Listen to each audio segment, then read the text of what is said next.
Bienvenue dans cette vidéo où je vais te présenter Answord Public. C'est un outil que j'utilise beaucoup ces temps-ci, qui est vraiment sous-coté, complémentaire, pas totalement différent que SEMrush dans les analyses sémantiques, l'extraction de mots-clés, l'analyse concurrentielle, etc. C'est très important, il faut savoir où est-ce qu'on va. Quand on lance un site ou des sites, il faut savoir concrètement où se situe la concurrence. Et c'est pour ça qu'Answord Public, pour ceux qui connaissent, Neil Patel, le boss du SEO, c'est un des mecs les plus connus en SEO mondialement. Il a monté pas mal de sites comme Ubersuggest, comme Answord Public, à l'heure actuelle qu'on est dessus. On se retrouve après l'introduction pour commencer la bestiole.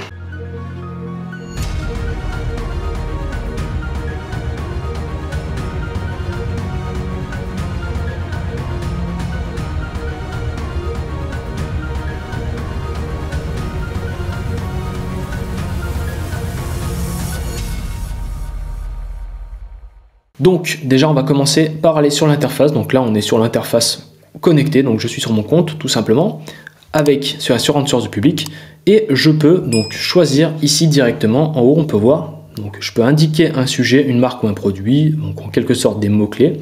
Je peux choisir le pays dans lequel je veux lancer ça, donc on a plein de pays concrètement, on a des analyses sur beaucoup de SERP. Ensuite je vais peut-être me mettre en plus petit pour commencer, voilà. Ensuite, nous avons la langue ici, donc on peut changer anglais, espagnol, portugais, français, etc. Bon, il n'y a pas énormément de langues, mais ça va, c'est largement suffisant. Mais ce qui est intéressant, c'est que nous avons plusieurs SERP. Donc on a Google, on a Bing, on a YouTube, TikTok et Amazon. Alors ces trois-là, on ne les a pas partout, et on ne les a pas dans SEMrush, pour analyser les tendances sur Amazon et TikTok pour toutes les personnes qui font du dropshipping, du e-commerce, etc. D'ailleurs, j'en ai plein qui me suivent là-dessus, et je peux vous garantir que ça sauve la vie, et ça peut fonctionner, enfin ça va fonctionner concrètement si vous faites une bonne analyse. Donc on va commencer par Google. On va imaginer une requête. Donc vous voulez vendre des vêtements vikings. Allez, vraiment pour essayer de sortir du lot, vêtements vikings. On va essayer de nicher un peu la chose. Vous voulez faire une boutique e-commerce en drop ou e-com tout simplement de vêtements vikings. Boum, vous voulez lancer en France. Ok, très bien, vous mettez français. Vous voulez mettre français, on met français. Maintenant on va faire recherche. Et vous allez voir, donc là on est bien sur Google, on va analyser. Donc il va directement faire une recherche dans les SERP et vous allez voir ce qui va nous sortir. Donc là on voit qu'il y a des questions qui chargent, on a des prépositions, des comparaisons, de l'ordre alphabétique, de la recherche apparentée. Donc c'est quand même assez technique au début quand on ne connaît pas, mais vous allez voir que c'est extrêmement puissant. Ok, donc j'ai remplacé la requête vêtements viking par viking tout simplement parce qu'il n'y avait pas vraiment beaucoup de data, il y en avait même très peu, donc c'est à dire que c'est une niche c'est vraiment une sous-niche, donc ça peut être exploité en drop. Donc ici nous avons la data sur le mot-clé viking que j'ai modifié ici comme je viens de le dire. On a les questions, donc ici ça va classifier les questions par quoi, qui, quel, comme ça, que, quand, pourquoi, où et comment. Donc les requêtes, vous voyez sur le mot quoi, on a viking de quoi, viking c'est quoi, sur le qui on a viking qui tue la Gerta, en qui on a viking qui est le vagabond, etc. Donc on a multiples requêtes, ça nous permet d'avoir une data intéressante. Ensuite on a des prépositions, donc sans, alors à, au, avec, pour, par exemple, tatouage viking pour femme, préposition pour, décoration viking pour anniversaire. Donc tout ça c'est des requêtes, des mots-clés intéressants.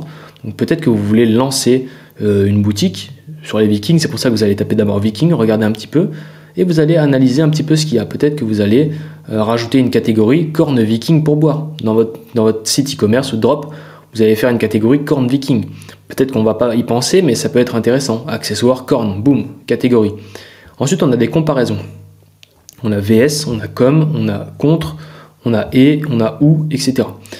Donc VS, Viking versus The Last Kingdom, Viking versus musulman, Viking versus Spartiate. Là on voit par exemple, ça peut très bien être des articles de blog. Vous pouvez faire un ou des articles Viking versus Samouraï, Viking versus Gaulois, Romains, Spartiate, musulman, Kingdom. Et là on a les coms, donc série comme Viking. Donc ceux qui ont bien aimé la série Viking, c'est pareil, vous pouvez faire une série de lots d'articles de blog, série de publications réseau, série même de vidéos. Une vidéo, aujourd'hui je vais vous montrer 5 séries comme Viking, boum, c'est un mot-clé. On parle d'articles de blog, mais on parle aussi de vidéos, on parle aussi de TikTok, un TikTok 10 secondes. Voilà 5 séries qui sont comme Viking. Si vous adorez Viking, regardez ça, boum boum boum, en 2-3 minutes, 2-3 temps, c'est fait. Et vous êtes placé sur le mot-clé. S'il n'y a pas grand monde, c'est toujours intéressant. Courte, moyenne, longue traîne. Encore une fois, j'en parle souvent, je ne vais pas m'attarder dessus. J'espère que vous faites des recherches en interne, mais c'est très important. Longue traîne. Donc, Ici, on a tous les ordres alphabétiques, donc Viking Acteur, Viking Auto, A, B, C, D, E, F, G, voilà, croissant, ordre alphabétique tout simplement.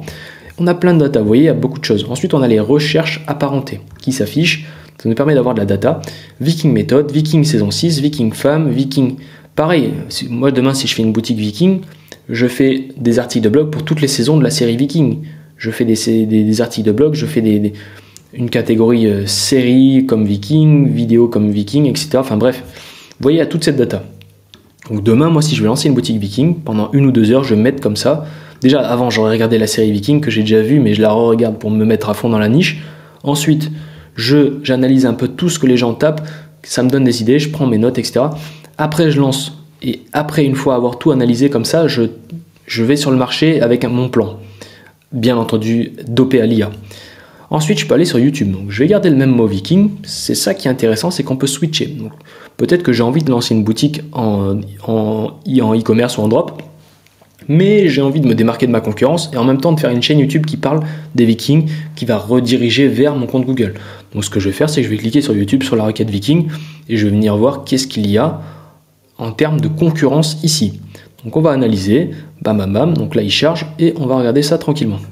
Ok, donc il a terminé, donc 21 questions, donc indicateur clé là, vous voyez, il vous définit très recherché, moyennement recherché, moins recherché. C'est exactement comme la courte traîne, moyenne traîne, longue traîne. Donc très c'est courte, il faut faire juste la différence de ça. Donc maintenant on va regarder comment jouer Viking Rise, comment dessiner un Viking, comment devenir un Viking, comment devenir un Viking. Alors ça elle est pas mal, j'aime bien. Et vous voyez, tu peux faire une vidéo, boum, comment dessiner un Viking. Même si c'est une IA qui dessine, ça te donne des explications, ça peut être tout et n'importe quoi. Viking qui danse, quelle aventure. Donc ça c'est YouTube, vous voyez, c'est SERP, on va appeler ça SERP, moteur de recherche YouTube. Donc c'est très bien pour pouvoir lancer des vidéos. On sait exactement où est-ce qu'on met les pieds. On a même le CPC qui s'affiche ici, le volume de recherche, 110 000, donc mensuel, c'est énorme. Hein. C'est énorme au total, des personnes qui tapent ça en France. Et voilà, on a les mêmes résultats. Ensuite, il y a TikTok. Donc TikTok, c'est pareil, on va quand même le faire pour vous montrer. Boum, je clique sur TikTok. On va attendre, ça recharge et on regarde. Alors TikTok, on peut le voir, il y a une seule question, ce qui veut dire qu'il y a vraiment très peu de data sur TikTok. Et on a la question, c'est qui veut être roi viking? Alors, j'en ai aucune idée, je ne suis pas trop sur TikTok, je ne suis pas la niche viking sur TikTok. Viking 100, Oekawa X, Ushijima Viking. Alors, peut-être qu'il y en a qui vont me renseigner. Viking au Modern Warfare 2. Ouais, Viking à Skeleton.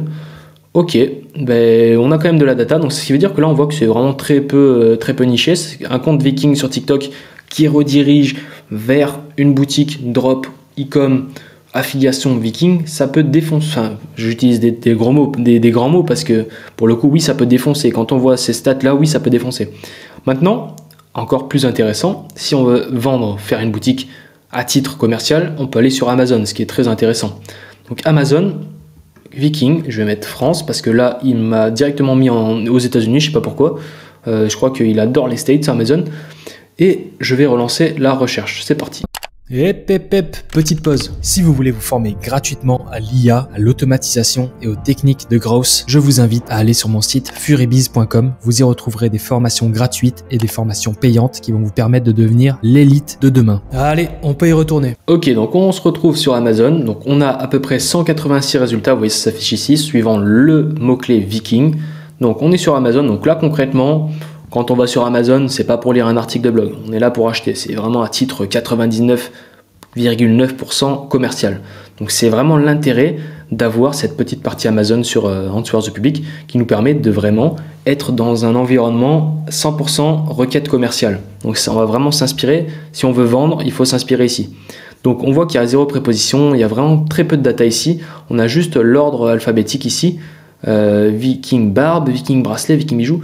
Tout ça, c'est de la data en ordre. Je ne sais pas si vous vous rendez compte, mais techniquement, moi, à l'heure actuelle, je ferai un script en Python qui récupérerait tous ces mots-clés-là, qui les catégoriserait sous forme de 10 ou 15 catégories, ou même 20, ou même 30, ça dépend. Si vous voulez faire un méga menu sur votre site, si vous voulez faire une grosse catégorie, si vous voulez cibler, et boum, il vous crée ça, et après, c'est parti. Après, c'est drop, ou bon, c'est beaucoup de process à mettre en place, mais c'est largement possible. Et à l'heure actuelle, je suis dans ces process-là, et je mets ça en place pour des clients.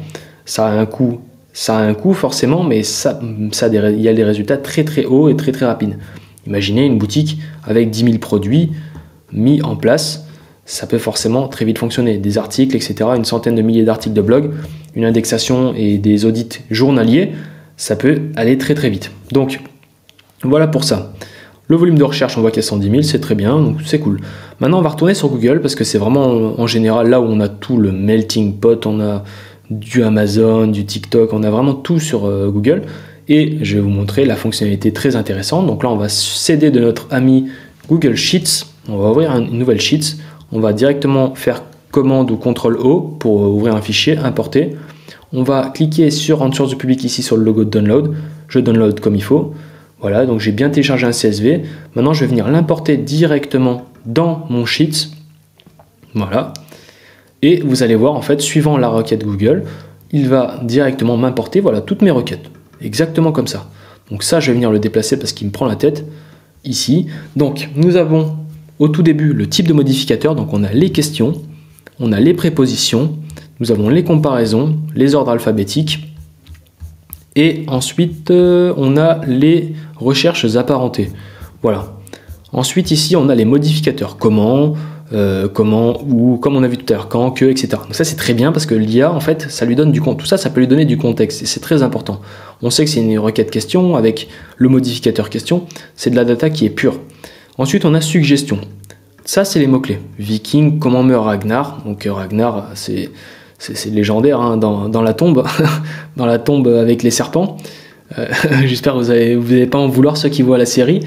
Langue FR, mot-clé viking. Donc ça, c'est toujours le même mot-clé, c'est le mot-clé que vous avez tapé. Donc techniquement, en vrai, moi, ce que je ferais si j'étais vous, regardez. Pam, pam, pam, je dégage. Je vire ces 3 colonnes. Le CPC, je m'en fous. Parce qu'en général, c'est biaisé. C'est pas sur cet outil qu'il faut l'analyser. Le modificateur, je le garderai.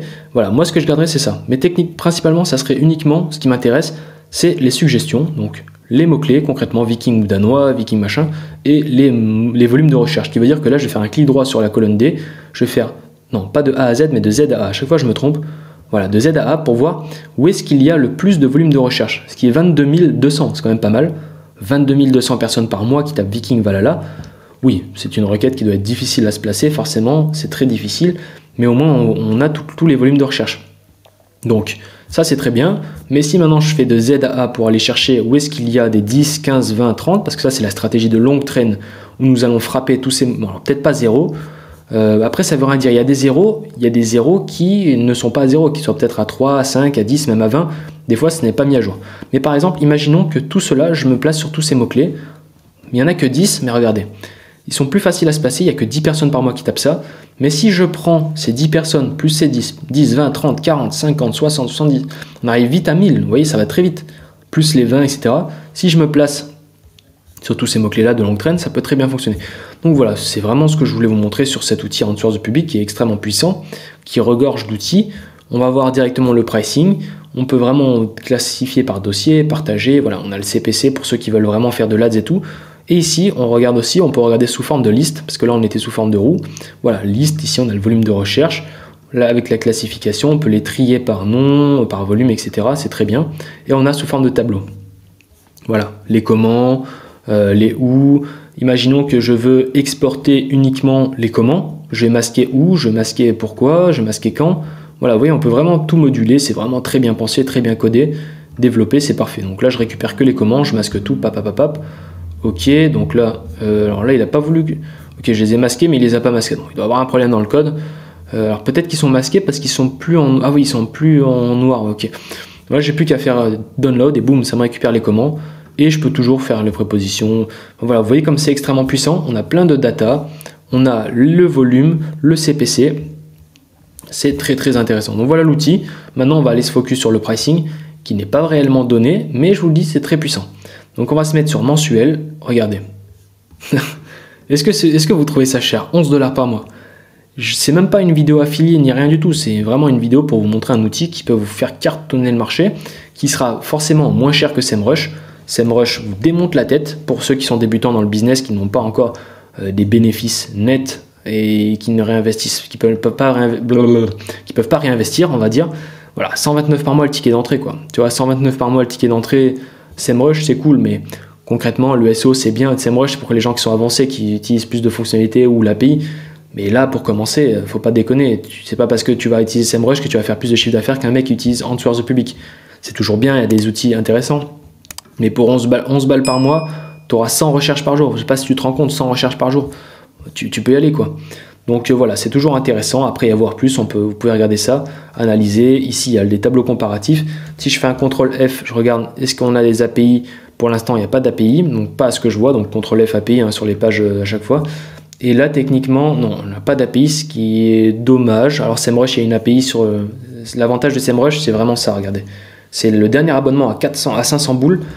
Et CTRL F API, voilà, API. Si je redescends, on va avoir l'API qui va s'afficher normalement. Alors, ça ira plus vite si je fais ça. Accès API, alors non, on ne l'a pas à 129, non, on ne l'a pas à 250, mais à 500 boules par mois, on l'a.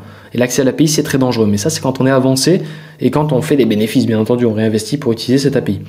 Donc voilà, c'était ma idée. J'espère que ça vous a plu. N'hésitez pas à like, partage, commenter à vos amis. Ça m'aiderait pour le référencement. Ça fait extrêmement plaisir. On se retrouve très vite pour une vidéo IA, business en ligne, automatisation, productivité LLM. Ciao.